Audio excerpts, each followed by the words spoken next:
इस वीडियो में हम फाइनेंशियली फ्री होने के लिए 30 एसेट्स के बारे में जानेंगे। इनमें से कुछ एसेट्स आइडियाज वॉरेन बफे की बचपन की बुक 1000 वेज टू मेक $1000 से बताए गए हैं और कुछ आइडियाज वो हैं जो मेरे फ्रेंड या किसी नोन ने एग्जीक्यूट करे हैं। तो आई होप इस वीडियो को सुनने के बाद बहुत से आइडियाज आपके ब्रेन में आए। So let's start my dear brothers and sisters. सबसे पहले जो लोग नहीं समझते तो फाइनेंशियली फ्री होने का मतलब ये है कि हमें इतना पैसा हर महीने मिलता रहे जिससे हमें अपनी बेसिक नेसेसिटी के बारे में ना सोचना पड़े। तो बेसिकली फाइनेंशियली फ्रीडम अचीव करने के दो तरीके हैं। 1, इतना कैश सेव कर लो कि हमें उससे पूरी जिंदगी पैसा मिलता रहे और ये अप्रोक्सीमेटली आता है 25 टाइम्स हमारी एनुअल इनकम के। यानी अगर हर महीने आपको 1 लाख रुपए चाहिए तो साल के हुए 12 लाख और उसका 25 टाइम्स हुआ 3 करोड़। अगर हमें हर महीने के 50,000 चाहिए तो साल का हुआ 6 लाख और 12 महीने के हुए 1.5 करोड़। यानी बहुत से लोगों के अकॉर्डिंग ये एक ऐसा नंबर है जिसे सेव करने के बाद हम फाइनेंशियली फ्री हो सकते हैं। सेकंड तरीका है इतने पेपर एसेट्स जैसे कि डिविडेंड पेइंग शेयर्स एक्सेट्रा या फिजिकल एसेट्स जैसे कि रेंटल प्रॉपर्टीज बना लो ताकि हमें मिनिमम हर मंथ रिक्वायर्ड पैसे मिलते रहे। तो आइए अब हम देखते हैं उन 30 एसेट्स को। इस वीडियो को आप पूरा देखिएगा क्योंकि इनमें से आपने बहुत से एसेट्स सुने भी नहीं होंगे। तो 30th नंबर पर आता है माइनिंग। 1848 में कैलिफोर्निया में गोल्ड रश हुआ था। सबको लग रहा था कैलिफोर्निया की जमीनों में बहुत सोना है, इसलिए 3 लाख लोग वहां पहुंच गए।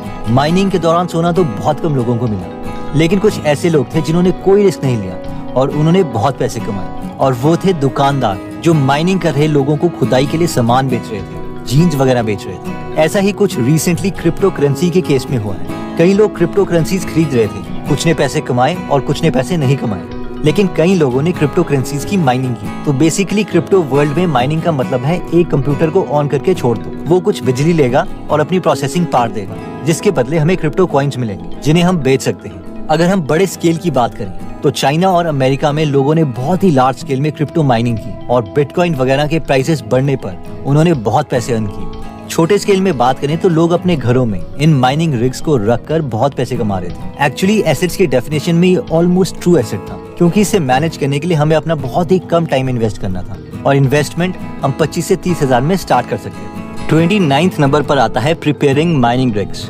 अब कई लोगों को ये भी रिस्की लग रहा था कि यार हम माइनिंग रिग घर में क्यों लगाएं, पता नहीं कल को बिटकॉइन या इथेरियम का प्राइस बढ़े या ना बढ़े। तो जो ज्यादा सेफ प्ले करना चाहते थे उन्होंने माइनिंग रिग्स खुद यूज करने के बजाय बेचना स्टार्ट कर दिया ताकि वो हमेशा प्रॉफिटेबल रहे। तो माइनिंग रिग्स बेसिकली आप मान सकते हैं कि एक तरह का सीपीयू का डब्बा है। 28th नंबर पर आता है माइनिंग कार्ड्स।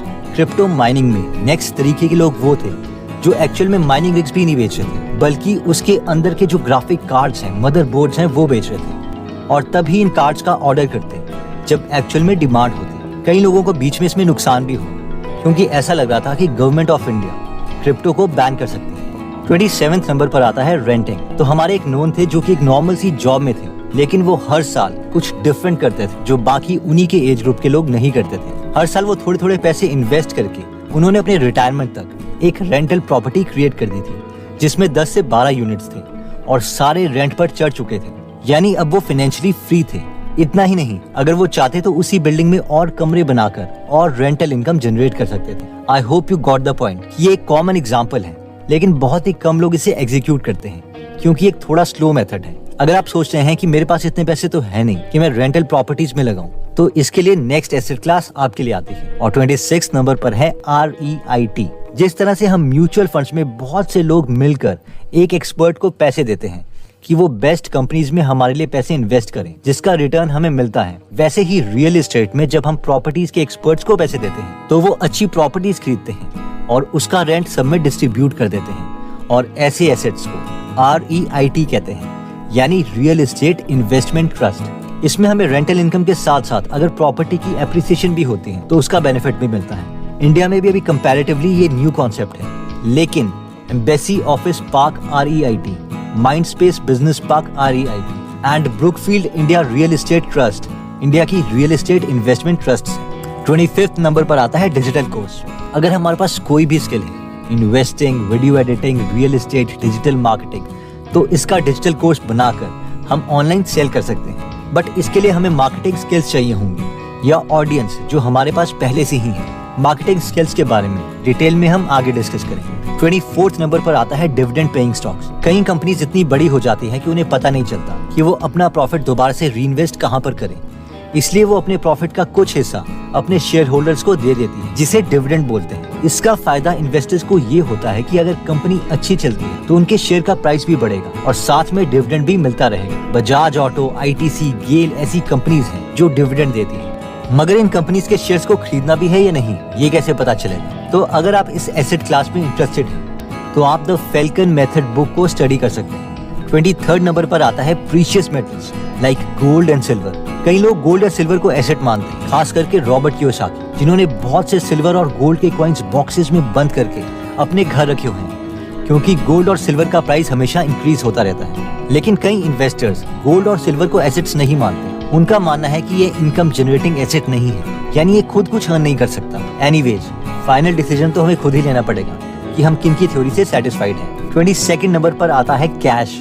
अगर हम इतना कैश सेव कर चुके हैं कि उससे आ रहा इंटरेस्ट ही हमें इतने पैसे दे सकता है कि हम फाइनेंशियली फ्री हो जाएं। इस इंटरेस्ट रेट को ऑप्टिमाइज करने के लिए लोग 12-12 साल के लिए इंडेक्स फंड्स में पैसे इन्वेस्ट कर देते हैं और हर 12 साल के बाद हाफ अमाउंट निकाल लेते हैं। 21st नंबर पर आता है ऑनलाइन ई बुक। ह्यू सी हावी एक अमेरिकन साइंस फिक्शन राइटर हैं, जिन्होंने बहुत ही famous science fiction series Silo लिखी थी। तो शुरू की बुक्स इन्होंने सेल्फ पब्लिश की थी Amazon Kindle में, जो कि ऑलमोस्ट फ्री। और एक वक्त था जब इनकी हर महीने 20,000 से 30,000 कॉपीज बिक रही थी, जिसका मतलब है कि करीबन 1 करोड़ रुपए पर मंथ। बट मैंने देखा है इंडिया में बहुत मुश्किल है इस तरह की सक्सेस को रेप्लिकेट करना, क्योंकि बहुत ही कम लोग कंटेंट के लिए पैसे स्पेंड करते हैं। लेकिन अगर आप फॉरेन कंट्रीज के लिए कंटेंट लिख सकते हैं या फिर मार्केटिंग में अच्छे हैं तो ये काम कर सकता है। 20th नंबर पर आता है रेंट योर कार। एक हमारे नोन है जो कि जॉब में और उन्होंने अपनी एक एक्स्ट्रा कार को रेंट पर दे दिया था टूरिज्म के लिए, क्योंकि उनके कुछ फ्रेंड्स होटल्स में थे, जिससे उनकी कार की सारी इंस्टॉलमेंट्स पूरी हो गई और कार लोन खत्म होने के बाद भी उन्हें एक्स्ट्रा इनकम आती रही। इशू ये होता है कि हम एक एसेट बना के रुक जाते हैं, बल्कि रियल फाइनेंशियल नॉलेज वो है जब हम एसेट्स को लाइफ लॉन्ग बनाते रहते हैं। 19th नंबर पर आता है फार्मिंग।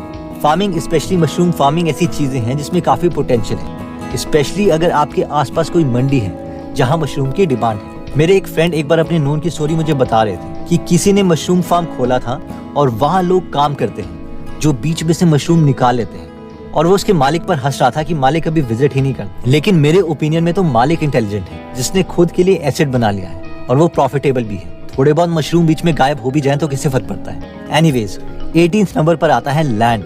वेकेंड लैंड में पेड मार्केटिंग से लेकर मैरिज प्लेसेस से लेकर रिटायर्ड सोल्जर्स की ट्रेनिंग सेंटर, ये सब अपॉर्चुनिटीज हैं जो अगर हमारे केस में पॉसिबल हैं तो इन्हें हम कंसिडर कर सकते हैं। 17th नंबर पर आता है high income skills. High income skills वो स्किल्स हैं जिनकी अभी मार्केट में डिमांड है और उसके लिए हमें बाकी जॉब्स के कंपैरेटिवली ज्यादा पैसे मिल रहे हैं। For example, mobile app development एक ऐसी जॉब है जहां पर कई फ्रीलांसर वर्क जैसी वेबसाइट्स में $1 मिलियन यानी 7 करोड़ रुपए भी कमा चुके हैं। इसका फायदा ये है कि हम एज अ फ्रीलांसर US जैसी हाई पेइंग क्लाइंट्स को भी टारगेट कर सकते हैं। 16th नंबर पर आता है फ्रीलांसिंग। सो फ्रीलांसिंग सिर्फ एप्लीकेशन डेवलपमेंट के लिए नहीं है, बल्कि हम बाकी चीजों में भी कर सकते हैं। मेरे ओपिनियन में ये सबसे बेस्ट तरीका है अपनी स्किल को डेवलप करने का, क्योंकि हमें मौका मिल जाता है रियल प्रोजेक्ट्स पर काम करने का। इसलिए अगर हम कोई नई स्किल सीख रहे हैं और साथ में हम फ्रीलांसर बन जाते हैं तो हम बहुत जल्दी अपनी स्किल को इम्प्रूव कर सकते हैं। अगर हम लर्निंग स्टेज में हैं तो फ्री में भी हम काम कर सकते हैं। 15th नंबर पर आता है मेक योर ओन एप्लीकेशन। अगर आप ऐप डेवलपमेंट में अच्छे हैं और आपके पास कोई इन्फ्लुएंसर फ्रेंड है या ऐसा इंसान है जो मार्केटिंग में अच्छा है, तो आप दोनों मिलकर पार्टनरशिप में कोई प्रोडक्ट बना सकते हैं। और अगर ये सक्सेसफुल हो गया तो आप दोनों बहुत जल्दी फाइनेंशियली फ्री हो जाओगे। 14th नंबर पर आता है equipment. Automatic paper plate making machine, डोना making machine, paper cup making machine, ऐसे इक्विपमेंट्स हैं जिनकी कॉस्ट 1 लाख रुपए के आसपास है, जो हमें काफी अमाउंट अर्न करके दे सकते हैं। अगेन प्रोवाइडेड इसमें हमारे पास ऑलरेडी कोई नोन होना चाहिए जो हमसे ये सब लेने के लिए पहले से तैयार हो, वरना इन्वेस्ट करने का फायदा नहीं है। 13th नंबर पर आता है एफिलिएट मार्केटिंग। अगर हम मार्केटिंग में अच्छे हो गए हैं लेकिन हमारे पास हमारा प्रोडक्ट नहीं है, तो पहले हम दूसरों का प्रोडक्ट सेल कर सकते हैं और हर बार किसी का प्रोडक्ट सेल करने पर हमें कुछ कमीशन मिलेगी। नए स्टार्टअप्स हमें नॉर्मल साइनअप्स के लिए भी अच्छे पैसे देते हैं, स्पेशली जब वो कस्टमर एक्विजिशन स्टेज में होते हैं, जैसे कि अपस्टॉक पर यूजर जो इनके प्लेटफॉर्म में फ्री में डीमैट अकाउंट खोलता है उन्हें 400 रुपीज पे करते हैं। 12th नंबर पर आता है यूट्यूब चैनल। वैसे इसमें बहुत सी वीडियोस बन चुकी हैं एंड आई होप हम सब इससे फैमिलियर भी हैं। ये एक हाई इनकम स्किल है। अगर आपके पास ऑडियंस है तो वी कैन अर्न मनी और जल्दी हम फाइनेंशियली फ्री हो सकते हैं। 11th नंबर पर आता है रॉयल्टी। हमारे नेबर थे जो कि एक टीचर थे, तो उन्होंने अपने स्कूल स्टूडेंट्स की प्रैक्टिकल्स के लिए 1-2 बुक्स लिखी थी। अब ऑब्वियसली उनके स्कूल के स्टूडेंट्स तो उन्हीं की बुक्स खरीदेंगे, जिनके लिए उन्हें बार बार कमीशन मिलती रही। I mean 10-15 साल तक कंटिन्यूअसली यही चलता रहा। 10th नंबर पर आता है बॉन्ड्स। अगर कंपनी के शेयर्स खरीदना हमें रिस्की लगता है तो शेयर्स के बजाय हम बॉन्ड्स खरीद सकते हैं। बॉन्ड्स का मतलब है कि हम कंपनी को उधार दे रहे हैं। अगर हमें कंपनीज पर विश्वास नहीं है तो हम reserve bank of India RBI से भी बॉन्ड्स खरीद सकते हैं। अभी इसमें 7.15% रेट अवेलेबल है, जो कि ज्यादा है FD से। 9th नंबर पर आता है एजेंट्स। मेरे एक फ्रेंड है जो कि क्वालिटी इंजीनियर थे और उन्होंने अपनी वाइफ को LIC एजेंट बनवा दिया, और क्योंकि बीइंग अ क्वालिटी इंजीनियर उन्होंने काफी पॉलिसी सेल की। तो I hope you got the point कि हाई पेइंग जॉब वाले भी अर्न कर रहे हैं। जहाँ तक कमीशन की बात है तो LIC की वेबसाइट के अकॉर्डिंग अगर हम 2000 रुपए वाली 10 पॉलिसीज भी पर मंथ सेल करते हैं तो साल की हमारी कमीशन बनती है 10,08,000 रुपए। और अगर महीने की 2000 रुपए वाली सिर्फ 2 पॉलिसीज भी सेल कर सकते हैं तो साल के 2,01,000 एक्स्ट्रा कैश हमें फर्स्ट ईयर मिलेगा, और उसके बाद भी कमीशन मिलती रहेगी। 8th नंबर पर आता है फेसबुक एडवर्टाइजिंग। बहुत से मेरे ऐसे यूट्यूब फ्रेंड्स हैं जो फेसबुक एडवर्टाइजिंग को यूज करके डिजिटल प्रोडक्ट सेल कर रहे हैं, और सबसे इंटरेस्टिंग बात यह है कि उनका खुद का कोई प्रोडक्ट नहीं है। अभी वो क्या कर रहे हैं मैं वो रिवील नहीं कर सकता क्योंकि उनके एडवर्टाइजिंग कैंपेन्स चल रहे हैं। लेकिन फेसबुक एडवर्टाइजिंग एक मार्केटिंग स्किल है, और अगर इसे हम बिजनेस स्किल के साथ मैच कर देते हैं तो ये फाइनेंशियली फ्रीडम की तरफ हमारी जर्नी बहुत शॉर्ट कर देगा। नेक्स्ट नंबर पर आता है Airbnb। अगर हमारे पास कोई भी एक्स्ट्रा फ्लोर या वेकेशन होम अवेलेबल है जिसे हम यूज नहीं करते तो एक बेस्ट तरीका है कि हम उसे Airbnb में लिस्ट कर दें और उन्हें रेंट पर चढ़ा दें। जिन्हें नहीं पता, Airbnb एक एप्लीकेशन है जिसमें हम अपने घर का प्राइस और फोटोज लिस्ट कर सकते हैं, और छोटी सी कमीशन के बदले टूरिस्ट उसमें रह सकते हैं। टूरिस्ट की आइडेंटिटी Airbnb से वेरीफाइड होती है। अगर हमारे घर में टूरिस्ट तोड़फोड़ करते भी हैं तो Airbnb 7 करोड़ तक का इंश्योरेंस हमें देता है। तो अगर आपका घर किसी ऐसी जगह पर है जहां पर टूरिस्ट आते हैं तो ये बेस्ट सोर्स ऑफ इनकम बन सकता है। 6th नंबर पर आता है एंजल इन्वेस्टिंग। इसमें कॉन्सेप्ट ये है कि अगर आपको किसी नए स्टार्टअप के फाउंडर पर यकीन है तो उसके बिजनेस में हम शुरू में इन्वेस्ट कर सकते हैं, और अगर वो सक्सेसफुल हो जाता है तो हमारे पैसे भी बहुत टाइम इंक्रीज हो जाएंगे, जो नॉर्मल इन्वेस्टिंग में पॉसिबल नहीं। हाँ, तो 50 लाख लगाए थे। इन्वेस्टर को एग्जिट मिला अबाउट 3 साल पहले 2018 में, आई थिंक 18 या 17 में उनके स्टेक को किसी ने 28 करोड़ में खरीद लिया। वैसे ये ऑप्शन हर किसी के लिए अवेलेबल नहीं है, क्योंकि मैक्सिमम केसेस में इसके लिए हमें अक्रेडिटेड इन्वेस्टर होना पड़ता है। इंडियन गवर्नमेंट के अकॉर्डिंग जो ऑर्गेनाइजेशन सेबी से रेगुलेटेड नहीं है, अगर हम उन कंपनीज में इन्वेस्ट करना चाहते हैं तो हमारे पास कम से कम 5 करोड़ रुपए होने चाहिए लिक्विड फॉर्म में, और साल के ग्रॉस 50 लाख रुपए इन्वेस्ट होने चाहिए। अब आप सोच रहे होंगे कि अगर हमारे पास इतने पैसे होते तो हम तो पहले से ही फाइनेंशियली फ्री होते। And yes, you are right, but ये पॉइंट था तो आई थॉट कि मुझे शेयर करना चाहिए। 5th नंबर पर आता है business. This is one of the best and my favourite वे, क्योंकि शायद मैं खुद भी इसी तरफ इंक्लाइंड हूँ। तो अगर हम अपने किसी फ्रेंड या नोन के साथ मिलकर कोई स्टार्टअप खोलते हैं और वो सक्सेसफुल हो जाता है तो फाइनेंशियल फ्रीडम का अमाउंट कुछ ही सालों में अचीव हो सकता है। बिजनेसेस में मेरी एक रेकमेंडेशन रहेगी, एक कॉन्सेप्ट है फर्स्ट हु देन व्हाट, यानी पहले ये डिसाइड कर लो कि बिजनेस में साथ में कौन चाहिए और बाद में ये डिसाइड करो कि करना क्या है। क्योंकि ज्यादातर बिजनेसेस तभी फेल होते हैं क्योंकि फाउंडर्स के बीच में रिलेशनशिप ही स्ट्रेसफुल टाइम में खराब हो जाता है।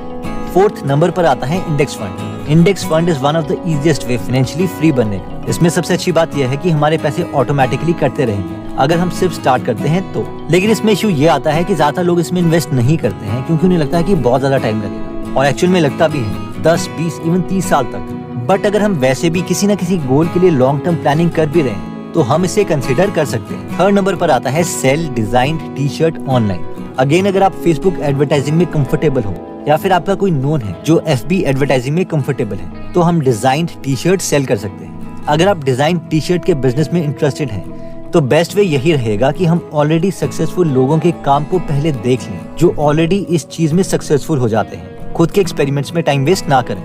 2nd नंबर पर आता है मैनेजिंग अ BPO यानी बिजनेस प्रोसेस आउटसोर्सिंग। इसका मतलब है कि बड़े बिजनेसेस अपने कई कामों को आउटसोर्स कर देते हैं, यानी दूसरी एजेंसी से करवाते हैं, और हम वो एजेंसी बन सकते हैं। काम जैसे कि accounting, marketing, research, sales, customer service या कॉल सेंटर जैसे काम बिजनेसेस दूसरी एजेंसीज को दे देते हैं। बाय द वे, जिन लोगों को ये लग रहा होगा कि यार ये तो बड़ा बोरिंग काम है, तो क्रेड और फ्रीचार्ज के फाउंडर बिलियनियर कुणाल शाह ने पहले BPO खोला हुआ था। I've run a BPO before. और फाइनली 1st नंबर पर मोस्ट इंपॉर्टेंट एसेट आता है नॉलेज। वॉरेन बफेट का बहुत ही फेमस कोट है, the most important investment you can make is in yourself. In short, हमने जो इनमें सारे एसेट्स डिस्कस किए हैं उन्हें एक्चुअल में एग्जीक्यूट करने के लिए टाइम और नॉलेज चाहिए। सबसे शॉर्टेस्ट वे नॉलेज गेन करने का यही है कि हम उन मेंटर से सीखें जो इन चीजों के एक्सपर्ट्स हैं। इस वीडियो के शुरू में हमने कहा था कि अगर हमारा मंथली खर्चा 1 लाख रुपए है तो हमें एनुअल इनकम का 25 टाइम्स यानी 12 लाख का 25 टाइम 3 करोड़ रुपए होना चाहिए। अगर आपको ऐसा लगा कि इन एसेट से